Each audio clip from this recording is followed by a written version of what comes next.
Hello and welcome to the Countryman's Diary video view. Today we're looking at the PAR 007 Night Vision add-on, which also does a day mode in colour. I have been field trialling it for a while now and can't fault the unit, bar one gripe: tape. Oh, why tape? The unit has a 45mm mounting collar to cater for most scopes and the mounting of, but they send a tiny roll of electrical tape to act as padding. I found it's not the best way to go, and tried normal size electrical tape, still not happy as it allowed the collar to turn and slide while mounting the unit, so I ended up using duct tape and a craft knife to trim it back to the end of the scope. I've looked into it and they do a few shims, but at nearly £5 each it is a little steep.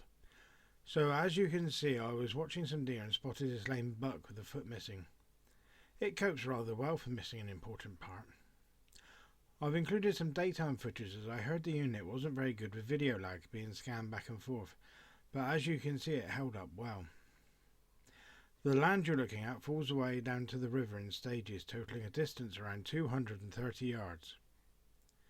It can be a very wet underfoot and is made up of ryegrass and marsh grass. The sheep don't mind, and the deer that live up in the woods don't mind either.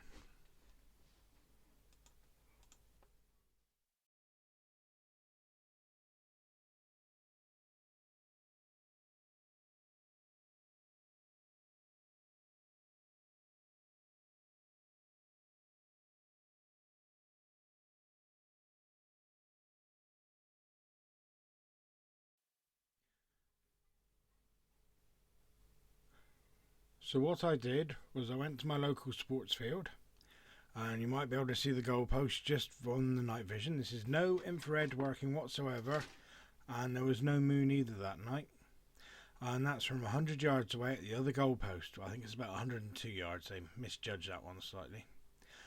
But what they did was leave me that set of field, and behind me is another football pitch.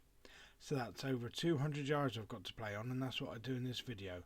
So what we do is I've set up, you might remember from the O-Light video review we had Charlie the Fox, and what I've got is in this video we've made a new Charlie the Fox, and he's down there on an old steel road sign, and you'll see the eye shine in a minute. Then there's two reflectors stuck on it, and we'll see how it goes.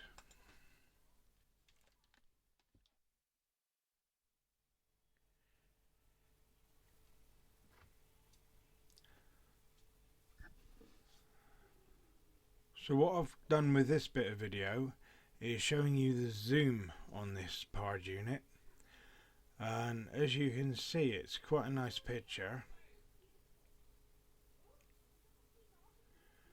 and as we zoom in you'll notice the focus goes slightly out because it is a digital zoom, same as your mobile phones or your modern video cameras. So all you have to do is refocus it. It takes 2 or 3 seconds just to twist the thumb wheel and bring it back to sharp focus. But the thing you got to remember is if you're looking through a scope as well, it acts as twice the zoom. So if you've got a 4 times or a 6 times scope and then you add the zoom as well, you'll be looking at 8 or 10 times. But the footage is absolutely fantastic on this. It was actually starting to rain this particular night. I was out doing this with the fields, and you can see it in some of the infrared. Right, this is the infrared spot.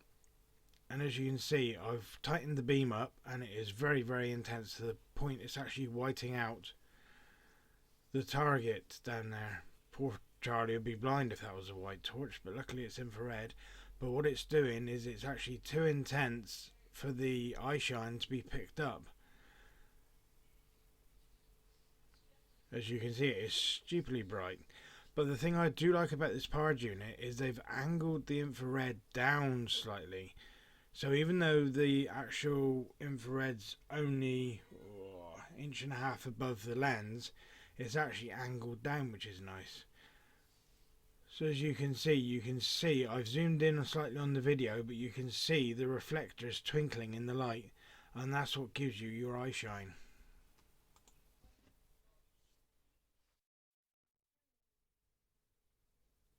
As I said, it's a cracking unit and it records in Mp4 format, not in AVI or any other stupid format.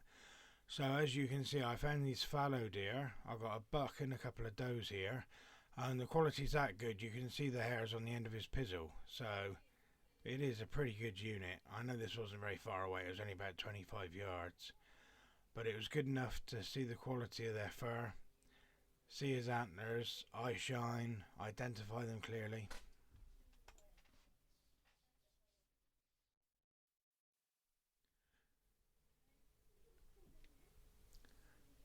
So I'll leave you with some rabbit footage I recorded. This was just before the fog came in when I was out foxing the other night. This is the 6x24 scope on my 243.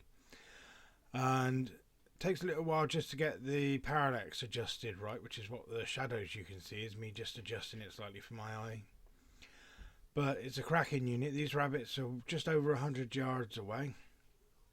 And as you can see, they fill the screen quite nicely.